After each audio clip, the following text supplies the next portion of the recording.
እህትማማች ልጆች መጋባት በሸሪዓ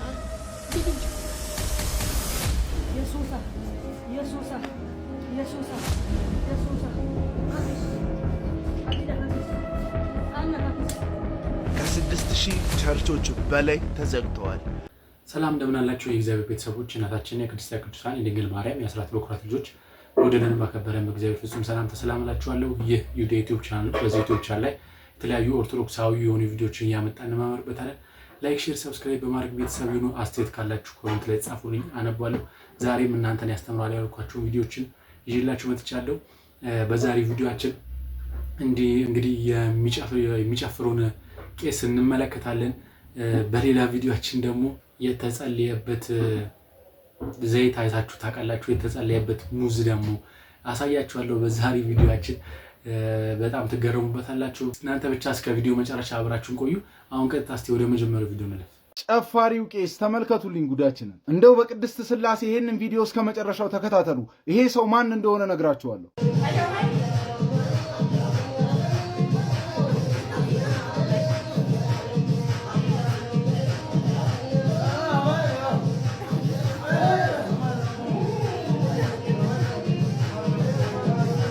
ኦርቶዶክሳውያን እርግጠኛ ሆኜ ይህንን ቪዲዮ ስለሚያስጠፉት 40-50 ጊዜ በደንብ ኮፒ ሊንክ ሪፖስት አድርጉ። በተዋህዶ ሃይማኖታችሁ የማታፍሩ ኦርቶዶክሳውያን ኮሜንቱን ኦርቶዶክስ ነኝ እያላችሁ አጥለቅልቁ። እንዲህ ይላል የማቴዎስ ወንጌል ምዕራፍ 7 ከቁጥር 15 የበግ ለምድ ለብሰው ከሚመጡባችሁ በውስጣቸው ግን ነጣቂ ተኩላዎች ከሆኑ ከሐሰተኞች ተጠበቁ ይላል። ብዙዎች ይህንን ቪዲዮ ሜንሽን አረጋችሁኝ፣ ብዙዎች ይህንን ቪዲዮ ላካችሁልኝ። ይሄ ሰው ማን ነው ብላችሁ ጠየቃችሁኝ። እኔ ግን ልንገራችሁ ይህ ሰው ማን እንደሆነ። አስቀድሜ የምነግራችሁ ይሄ ሰው ኦርቶዶክስ ሃይማኖት ተከታይ እንዳልሆነ እወቁ። ላይ እንደተነገረው የበግ ለምድ ለብሰው ከሚመጡባችሁ ተጠበቁ። በውስጣቸው ምንድናቸው አለ እግዚአብሔር ቃል? ነጣቂዎች፣ ተኩላዎች ናቸው። ምክንያቱም ማንን መስለው ይመጣሉ? ካህናቱን መስለው ይመጣሉ። መነኮሳቱን መስለው ይመጣሉ። ጳጳሳቱን መስለው ይመጣሉ። በውስጣቸው ግን ነጣቂ ተኩላዎች ናቸው። የሚበሉ ናቸው፣ የሚያስበሉ ናቸው። እንደዚህ ለብሰው ቤተ ክርስቲያንን የሚያሰድቡ፣ ቤተ ክርስቲያንን ለስድብ አሳልፈው የሚሰጡ ናቸው። እኚህ ሰዎች ግን ይህ ሴራ የመናፍቃን ሴራ ነው። እንደዚህ የቤተ ክርስቲያንን ካባ ልብስ እያለበሱ ቤተ ክርስቲያን ላይ አፋቸውን ሊያላቅቁ ቤተ ክርስቲያንን ሊሰድቡ የፈለጉ የእነርሱ ሴራ ነው። ስለዚህ ይህ ሰው ማን ነው ካላችሁ ፈጽሞ ቤተ ክርስቲያንን የማያውቃት ዲያቆንም ያይደለ ካህንም ያይደለ እንኳን ልቁና ፈጽሞ የቤተ ክርስቲያን ልጅ የሆነ ሰው ነው። ነጠላ የለበሰና ቆብ ያደረገ ሁሉ ኦርቶዶክስ አይደለም ወይም ቄስ አይደለም። እንግዲህ እንኳን እንደነዚህ ስንት ተኩላዎችን አይተናል አይደል? ሁላችንም እናውቃለን እንዴት ኦርቶዶክስን ለመጣል የማይደረግ ጥረት እንደሌለ እናውቃለን። እና ነጠላ የለበሰ ሁሉ ቆብ የለበሰ ሁሉ መስቀል የያዘ ሁሉ ኦርቶዶክስ አይደለም ወይም ቄስ አይደለም። እኛ ስለምናውቀው ማለት ነው ምን ሴራ እንደሚሰራ። ኢየሱስ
كانت نفسه كبيرة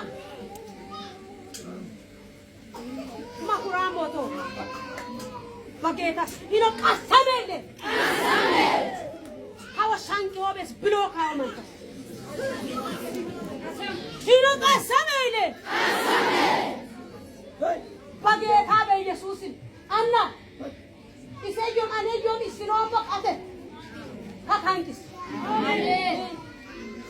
هفوتاي ياي يتبسمون ምን አለ ቢያንስ ያልተበላሸ ሙዝ ብታበያቸው እንግዲህ አሁን ምን ቀረ አሁን ሙዝ ላይም ተጸለየ ዘይት ላይም ተጸለየ ሌላ ምን ቀረ ያልተጸለየበት ነገር የለም የሰው ልጅ እንደዚህ መጭውቻ ሲሆን ምን እንደቀራችሁ ሁሉም ላይ ተጸልዮል እንግዲህ የእህትማማች የወንድማማች ልጆች መጋባት በሸሪዓ ምንም ችግር የለም ባይሆን አንዲት ሴት ልጅ ሌላ እዚህ ሀገራችን ላይ ኢትዮጵያ ላይ የሰማሁት ያለው ደግሞ ዝም ብሎ ከየት እንዳመጡት ባላቅም ዘመዷ ያገባችውን ባል ዘመዷ የተፈታችበት ቤት እሷ ሄዳ መግባት የለባትም የሚል ዝም ብሎ ከወፋራሽ ታሪክ ሲወራ እንሰማለን ማለት ያክስቷ ልጅ የሆነ ቤት ገብታ ትዳሯ አልሆንላት ብላ ብትፈታ እሷን ቢያጫት አይ ያክስቴን ልጅ አግብተ ስለነበረ አይሆንም ከየት መጣ ይሄ ነቢ አለይሂ ሰላቱ ወሰላም ለዑስማን ብን አፋን ሩቅያ እንዳሯት ሩቅያ ረዲየላሁ ተዓላ ዐንሃ ወአርዳሃ ሞተች እሷ ስትሞት ነቢ አለይሂ ሰላቱ ወሰላም ትንሿን ኡሙ ኩልሱም እንዳሯት ኡሙ ኩልሱም የሩቅያ የአባትም የእናትም ልጅ ናት የቷን ባላገባች ማለት አይደል አረ ያ ጀማዓ ለአላህ ብላችሁ ዑለማዎቹን ስሙ የቷን ልጆች ታሳድጋለች የቷን ባል አገባች እዚህ ሼክ መሐመድ ወሊ ረሕመቱላሂ ተዓላ ዐለይህ ትንሿ ልጅ አግብታው የነበረውን ልጅ እሷ ሞተች አላህ ይርሐምሃ ስትሞት ትልቂቱ እንዳሩት እዚህ ሼክ መሐመድ ወሊን ማያውቃል እዚህ ሀገር ላይ ግን ማሻአላህ የጫት ሙፍቲዎች የመንደር ሙፍቲዎች አራ ከሰባት በታችማ ዝምድናን መቁረጥ ነው ይላሉ ዝምድናን ማዳበር ነው እንጂ እንዲያውም እኛውን የቸገረን የነበረው እዚያ በኪታቡ ላይ ስናየው የአክስትና የአጎታማ ስለሚጋባ ከቤተሰቦች ለሌላ አይሰጡም ይሄ አረብ ሀገር ያለው ትልቁ በሽታ እሱ ነው የአክስት ልጅ የላትም ወይ ነው የምትባለው ያላገባች ሴት ካለች የአጎት ልጅ የላትም እንዴ ما عندها ابن عمها ولا ابن خالها او خالتها ነው የሚለው አረብ ከአክስትና ከአጎቶቹ ልጆች ወጥቶ የሚያጭ ወንድ በቤተሰብ ውስጥ የተረገመ ነው የሚባለው ይሄ እርጉም ምን ፈልጎ ነው እዚያ ሄደው እኛ ጋር ግን አንዱ ከሐረር አንዱ ከጎንደር ይጋባና የተጣሉ ቀን የሐረርና የጎንደር ሰው አገናኝተ ለመሸምገል ራሱ ስንት መከራ ነው አንዳንዶችማ ውጭ ሀገር ይገናኛሉ ሐረርና ጎንደር ይጋባሉ ወይ ባሌና ሞያሌ ይጋባሉ እና ሲጣሉ ሀታ አገናኝተን ለማፋታት እንኳን አናገኛቸው ተይዘው መጡ ልጅ ወልደዋል ተይዘው መጡ ቦሌ ደረሱ አንተ ወዴት ነህ እኔ ባሌ ጎባ አንተስ እኔ ሞያሌ አንተስ እኔ ሸጎሌ እኔ ምናምን ብለው ተብለያዩ ስልክ የለ አድራሻ አይተዋወቁ ምን አይተዋወቁ ትልቁን ልጅ እሱ ይዞ ሄደ ትንሽቱን እሷ ይዛ ሄደች አልተገናኙ እስካሁን ድረስ ፍቹማ ሸሪዓ ፍርድ ቤት ሄዱና ይፍታችሁ ብለን ቅፈቷል ግን ልጆቹ እናትና አባት ሳያገኙ ምንድነው በአካባቢ ያጎት ልጅ አክስት ልጅ ቢጋባ ወንጀሉ ምን ላይ ነው ለምንድነው እንደዚህ የምታደርጉት ነው ሌላው ሃይማኖት የሚያስተምረው እንዴት እንደሆነ በደንብ እየተመለከታችሁ ነው አይደል ምን አይነት የትምህርት ሂደት እንዳላችሁ ምን አይነት በትዳር ላይ እንግዲህ እነዚህ ናቸው ኒኮ ይህን ስታዩ አሁን ኦርቶዶክስ ሃይማኖት ምን አይነት ንጹህ እንደሆነች ራሱ አያሳያችሁ? ዘመድን ማግባት ዘመድ በቃ ቤተሰብ በቃ ስጋን ማግባት ማለት እኮ እንደውም እነሱ የሚሉት በቃ ከዘመዶች ውጪ ማግባት አያስፈልግም። ምክንያቱም ብትጣላ ማን መልሶ ያታርቃል? የትና ወንድም ልጅስ ታርቆ አይኖርም እንዴ? እንደውም የባሰ ሲጣሉ የባሰ የቤተሰብ ጭቅጭቅ የሚያመጣው እንደውም እነሱ ነው። እኔ ብቻ እንዴት እንደተመለከቱት ያላቀ ከ6000 ቸርቾች በላይ ተዘግተዋል። ይህንን ነገር ያሳወቁት የሩዋንዳው መሪ የሆኑ ፖል ካጋሜ ናቸው። እናም ይህንን ያሳወቁት ማንኛውም ሰው ቢሆን ፓስተር መሆን ቢፈልግ የቲዮሎጂ ትምህርት መንፈሳዊ ትምህርት ዲግሪ ሊኖረው እንደሚገባ አሳውቀዋል። እናም ፖል ካጋሜ እንዳሳወቁት ከሆነ ማንኛውም ሰው ከመሬት ተነስቶ ቸርች መክፈት እንደማይችል እናም ፓስተር መሆን የሚፈልግ ከሆነ የቲዮሎጂ ትምህርት ወይም የመንፈሳዊ ትምህርት ዲግሪ ሊኖረው ይገባል እና ማንም ከመሬት እየተነሳ የዳውን ህዝብ አጥንት ሊግጥ አይገባም ብለው ተናግረዋል። ይህንን የሚያሳወቁት የሩዋንዳው መሪ ፖል ካጋሜ ናቸው። አስባችሁታል? እኛ ሀገር የህግ ቢመጣ ስንት ፓስተር ብቻ እንደሚኖር ሀገራችን ውስጥ ተምረው ፓስተር ይሁኑ ቢባል እርግጠኛ ነኝ ለምኑ ቢማሩ ራሱ ፓስተር አይሆኑም። በቃ እውቀቱ ስለሚያውቁት ፓስተር አይሆኑም። እንደ ይሄንን እምነት ማለት ከተለም ብለው ነው የሚወጡት። በመጀመሪያ ደረጃ ተማሩ ቢባሉ ራሱ አውቀው ግግም ብለው ካልሆነ በስተቀር ስንቶቹ ፓስተር ነው እርግጠኛ ነኝ እንደዚህ ቢባል የትምህርት ደረጃ ያስፈልጋል ወይ ተምራችሁ ቲዮሎጂ ተምራችሁ ነው ፓስተር የምትሆኑት ቢባል ስንት ፓስተር በጣት የሚቆጠር ፓስተር ነበር ኢትዮጵያ ውስጥ የሚኖረው። ክርስቶስን እናምናለን እያሉ የማይጾሙ ሰዎች አሉ። እግዚአብሔር ልቡን አይስጣቸው። በጣም ይገርመኛል። አንዳንድ ሰዎች እንደውም ጌታ ጾሞልናል ስለዚህ እኛ አንጾምም ይላሉ። ጌታ ምን ብሎልናል? ጾሞልናል። አይ በጣም ጥሩ። ጌታ ጾሞልናል ብለው የማይጾሙ ከሆነ ጌታ እዚህ ምድር ላይ ያለ ምግብ በልቷል አልበላም? በልቷል አልበላም? ስለዚህ ጌታ በልቶልናል አንበላም ለምን አይሉ? ጌታ እንቅልፍ ተኝቷል አልተኛም? ተኝቷል አይደል? እዚያ ጀልባ ውስጥ ተኝቶ አልነበረ? ተኝቷል። ስለዚህ ጌታ ተኝቶልናል ብለው ለምን አይተውት? ምግቧን ብቻ ነው እንደ መርጠው ጌታ በልቶልኛል ጾሞልኛል። ክርስቶስ ግን የጾመው ጾሙ ሲል ነው እንጾማለን። ለምንድን ነው የምንጾመው? ክርስቶስ ስንጾም ደስ ይለዋል።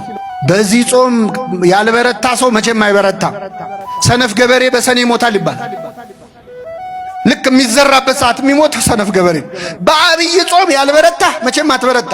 ደስ ይላል። አሁን እኛ ዮሐንስ ቤተክርስቲያን እንዲህ በመሃል ሳልፍ ግማሹ ጥላ ውስጥ ሳይጠሩ ይመጣሉ። እንዴት እንደሚያስቀሩ እኛ ስፒከር ወደ ላይ ምናምን ብለን ፕሮግራም ተጀመረ። ዘማሪ ቆመን መሰለኝ ኦኬ ብለን የምትመጣው አንተ እዚህኛ ጂቤል ያለ 100,000 ብር የተገዛ ወደ ላይ ብለን ቆርቆሮ ተንቀሳቅሶ ጀምሯል ብለን የምመጣው ተፈወስ። ስለዚህ ፕሮግራም መሪ ሃሌሉያ አንተም ብትሆኑ ሶስትም ብኖር ከእናንተ ጋር ነው ይላል ጌታ። ሃሌሉያ ምናምን ያለው ተሰቃይቶ እዚህ ኪሎ ቀንሶ 20 ሰው ሲጨመር ሃሌሉያ ጌታ እየጎበኘን ነው ገና። አሁን በምን አፍ ነው እነሱ የምታወራው? መጀመሪያ ተሽለ ተገኝ ኮይሮ ተሽለገኝ የተወገዘ የተገዘተ በዓል የለንም።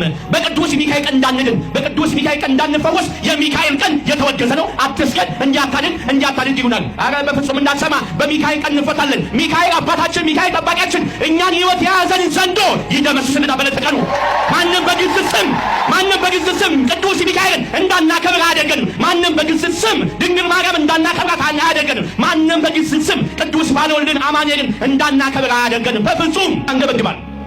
በጣም ነው የሚያንገበግበው። ያመጡልን የነገሩን በሙሉ ተቀበለን። በቃ እንዲሁ እጃችን እግራችን ታስሮ እንደ አይሁዳውያን ቁጭ ብለን እንውላለን። በሰንበት እኮ ነው የምንፈታው። በሰንበት ግን እንዳንፈታ አትስገዱ ይሉናል። እንሰግዳለን። በሰንበት ሃሌሉያ እያልን እንሰግድለታለን። በሰንበት በቅዱስ ሚካኤል በድንግል ማርያም በባልወልድ በ30ው ቀን ሃሌሉያ እያልን እግዚአብሔር እናመሰግናለን። ዘንድሮ እኮ የማንሰማው ጉድ የለም ወገን። እንግዲህ አሁን ይሄ ምን ሚሉት አስተምሮ ነው። አንዳንዴ በራሳችን ስሜትና ውስጣችን እንደፈቀደው ስሜታችን እንደነዳን ማስተማር የለብንም። ቤተክርስቲያን የራሷ የሆነ ስርዓት ያላት ናት። ቤተክርስቲያን በርካታ የሥርዓት መጻሕፍት አላት። እነዚህ የሥርዓት መጻሕፍቶች የሚሉንን የሚያዙንን ትምህርት ነው ማስተማር ያለብን ማለት ነው። አሁን የትኛው መጽሐፍ ላይ ነው በ12 አትስገዱ፣ በእመቤታችን በዓል በ21 አትስገዱ፣ በ29 አትስገዱ ተብሎ የተጻፈው ተብሎ እኮ ቢጠየቅ የሚመለስበት ምላሽ የለም እኮ። የትኛው ላይ ነው ያልተጻፈው? ስገዱ ተብሏል የሚባለውን ጥያቄ ብናቀርብ ለኝ መምህር የሚመልሱበት መንገድ አለ ብዬ አላስብም። ስለሌለ ቤተክርስቲያን የራሷ የሆነ ስርዓት ስላላት ማለት ነው። የ318ቱ ሊቃውንት እኮ በመጽሐፋቸው በፍትሐ ነገሥት ላይ የደነገጉት አለ። ያንን ስርዓት መከተል አለብን። ለምሳሌ በ12 የቅዱስ ሚካኤል ዕለት አይሰገድም። ይሄ ምንድነው? ቅዱስ ሚካኤል የመላእክት ሁሉ አለቃ ስለሆነ ያለተ የመላእክትን በዓል የመላእክቱን ጠቅልሎ ስለሚይዝ መላእክትን እያሰብን የመላእክትን በዓል እናከብራለን። ስለዚህ አንሰግድም ማለት ነው። በ21ም የእመቤታችን በርካታ የእመቤታችን በዓላት አለ። በ1 አለ፣ በ3 አለ፣ በ16 አለ እመቤታችን የምናከብርበት ማለት ነው። ተጠቅልሎ ደግሞ የሁሉንም በዓል ወክሎ 21 አለ። በ21 አንሰግድም። በ29ም እንዲሁ የጌታችን የመድኃኒታችን የኢየሱስ ክርስቶስ በዓል የመድኃኔዓለም በዓል አለ። የተለያየ በዓል አለ። ያንን ጠቅልሎ በ29 ይከበራል። ስለዚህ አንሰግድም ማለት ነው። አባቶቻችን ይህንን ስርዓት አስቀምጠውልናል። የማንሰግደው ስግደት ደግሞ ቀኖና የተሰጠንን ንስሐ የተሰጠንን ስግደት ነው። የአምልኮ ስግደት በዕለቱ 3 ስግደት መስገድ እንችላለን ለክርስቶስ ማለት ነው። ስለዚህ የምናስተምራቸውን ትምህርቶች ማየት አለብን ማለት ነው። በዕለቱ እኮ በጎ ስራ መልካም ስራ አትስሩ አልተባለም። የተቸገረ መርዳት፣ የታመመ መጠየቅ፣ መልካም ስራዎችን ወደ ቤተ እግዚአብሔር መገስገስ፣ ማስቀደስ፣ መቁረብ ይቻላል። መልካም ስራዎችን መስራት እንችላለን። ስለዚህ የቤተ ክርስቲያኒቷን ትምህርት ወደ ያልሆነ ነገር በስሜት ተነርተን ባናስተምር የተሻለ ነው ብዬ አስባለሁ። ለብዙዎች እንዲደርስ ኮፒ ሊንክ እና ሼር አድርጉት። እናንተም ሐሳባችሁን ስጡበት። እስቲ አያችሁ ልትወጣ ያለች ከሃይማኖቷ ልትወጣ ዳርዳር ያለች ነፍስ እንዴት እንደምትሆን እነ በጋሻው ምናምን ልክ ገና ለመውጣት ሲያስቡ የሆነ አላረ ያልሆነ ትምህርት ነበር በቃ ሲያሰራጩ የነበረው። ይሄም አይን ሰውዬ አሁን እንደዛው ነው። አሁን የሌለ ትምህርት አመጡ እዚህ ላይ ሰው ማሳሳት እንዴ!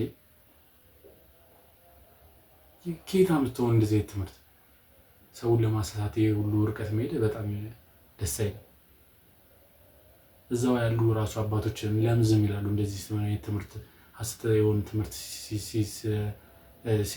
ሲያስተምር ለምን ቁጭ ብለው ያሉ? ቤተክርስቲያን አስተዳዳሪ የሉ? ህዝቡን ወደ ገደል የሚመራ ትምህርት። የዛሬ 20 ዓመት አካባቢ ግሸን ደብረ ከርቤ ተራራ ላይ አንድ ልጅ በእግሩ ይንፋቀቃል፣ 2 እግር የለው እና ወደዚህ ወደ ግሸን ስመጣ ነው የመኪና አደጋ አጋጥሞን መንገድ ላይ እግሮቼ ተቆረጡ እያለ ነው የሚለምነው። እና ልመናው ምሬት የለበትም። የመብርሃንን ተአምሯ ግን አይገርምም አለ። ለምን በ2 እግሬ የመኪና ረዳቶኛ እየመጣው ዛሙሴት ታች ላይ ቁጭ ብዬ ያገኘውን ጠላውን ምኑን አምጡ እያልኩኝ ከመንደሩ ሰው እየጠጣው 7 ቀን ሰው ተሳልሞ ሲመለስ ምን ነው ብዬ ነው ተራራም ወጣውል ነበር። አሁን ግን በእንፍቁ ቆጥቼ ተሳልሜ ቆርቤ እየወረድክ ነው አለ። አንዳንዴ እግዚአብሔር አስጎንብሶ ይጠቀምብናል።